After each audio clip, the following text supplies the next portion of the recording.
Estudo 49. Não julgueis para não serdes julgados. O Evangelho segundo o Espiritismo, capítulo 10, itens 11 a 13. O objetivo desse estudo é refletir sobre os ensinamentos de Jesus a respeito do julgar as ações do próximo, ressaltando que só a autoridade moral nos habilita a criticar os outros e enfatizando a prática da indulgência como dever de todos. Não julgueis a fim de que não sejais julgados. Item 11. Não julgueis a fim de que não sejais julgados, porque vós sereis julgados segundo houverdes julgado os outros, e se servirá para convosco da mesma medida da qual vos servides para com eles. São Mateus, capítulo 7, versículos 1 e 2. Aprendemos aqui nesse item que Jesus nos ensinou a não julgar o próximo.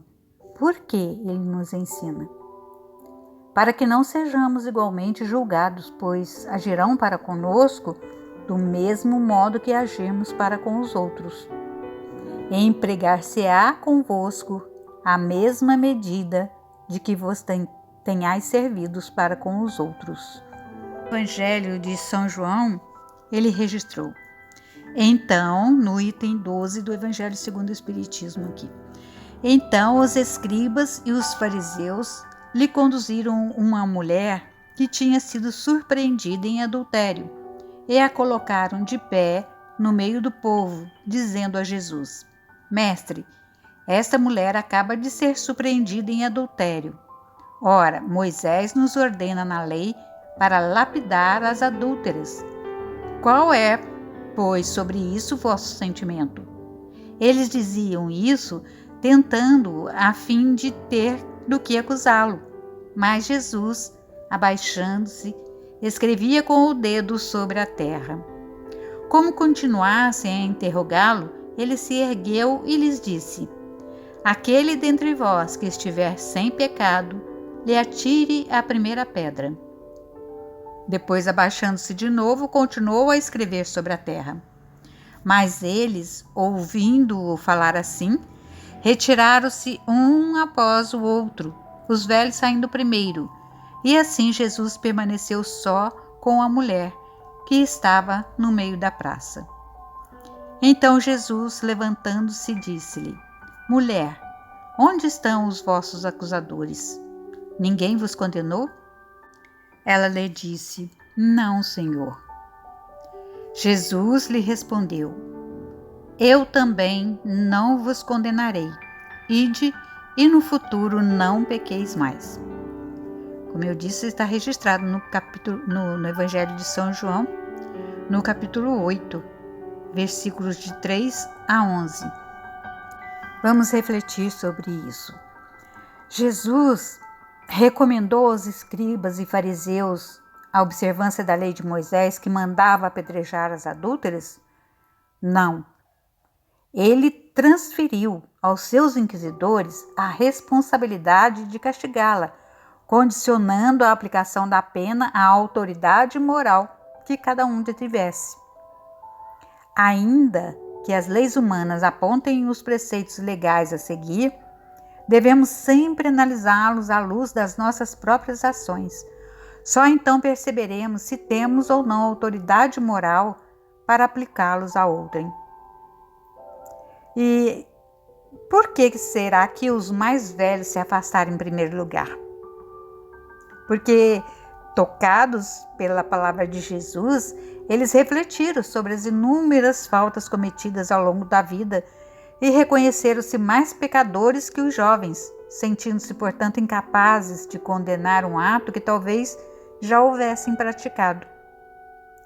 A vida é sábia mestra que nos ensina as lições da humildade e da indulgência, levando-nos de um lado ao reconhecimento das próprias faltas e do outro à compreensão das faltas alheias.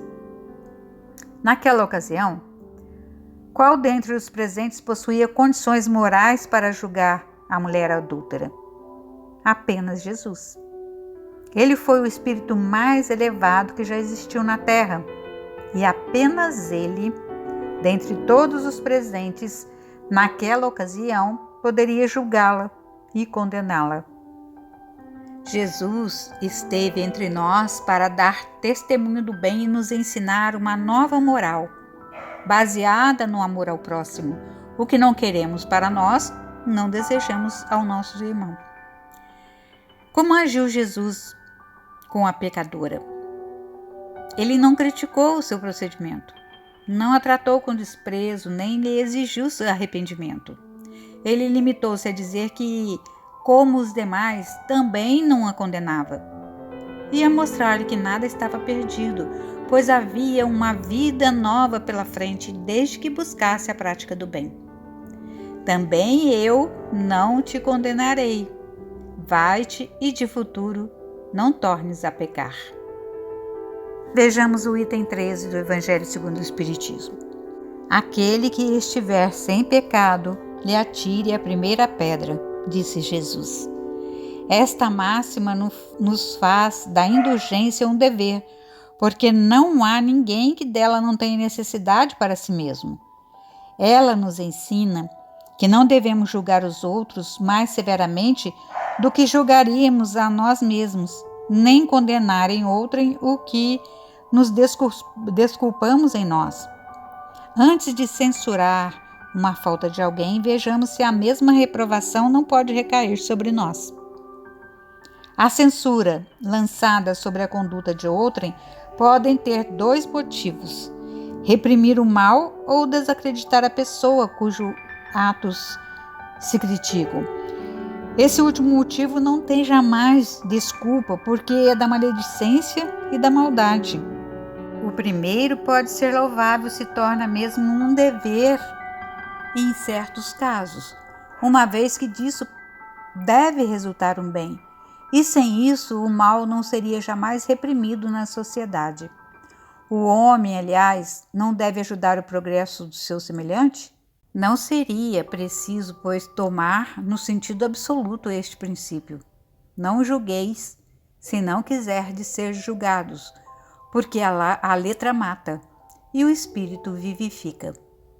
Jesus não podia proibir de censurar o mal, uma vez que ele mesmo disso nos deu o exemplo e o fez em termos enérgicos, mas quis dizer que a autoridade da censura está em razão da autoridade moral daquele que a pronuncia.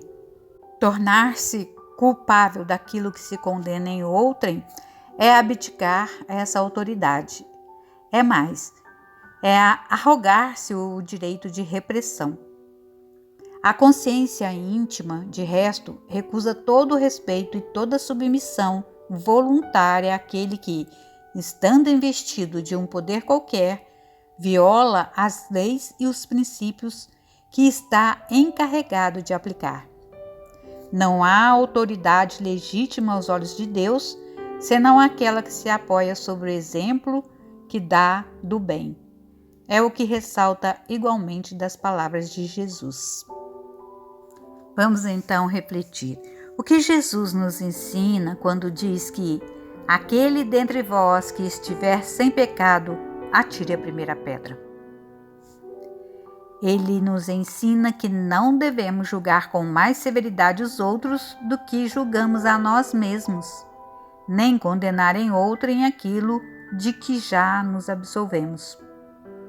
Antes de atribuirmos a alguém uma falta, vejamos se a mesma censura não nos pode ser feita. Certamente que não devemos tomar ao pé da letra o ensinamento de Jesus, jamais criticando ou manifestando censura às ações alheias.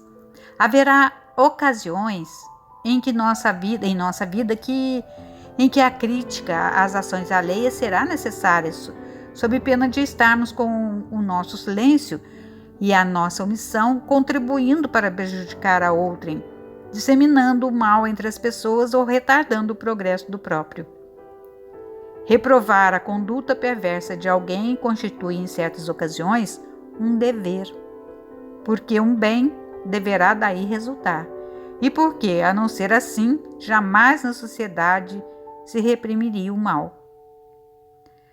E quando é que a crítica é desnecessária? Quando tem como propósito desacreditar a pessoa cujos atos se critica, sem qualquer intuito de auxiliar-lhe o progresso ou evitar a prática do mal. E este propósito nunca tem desculpa, porque se trata de maledicência e maldade de quem critica. Bom, meus irmãos, então chegamos à conclusão que antes de atribuir a alguém uma falta, vejamos se a mesma censura não nos pode ser feita. Antes de julgar alguém com severidade, procuremos ser tão indulgentes para com ele quanto o seríamos para conosco. Que Jesus nos abençoe, nos ilumine e nos dê força para continuarmos nossa caminhada rumo à luz, à paz e à felicidade. Que assim seja.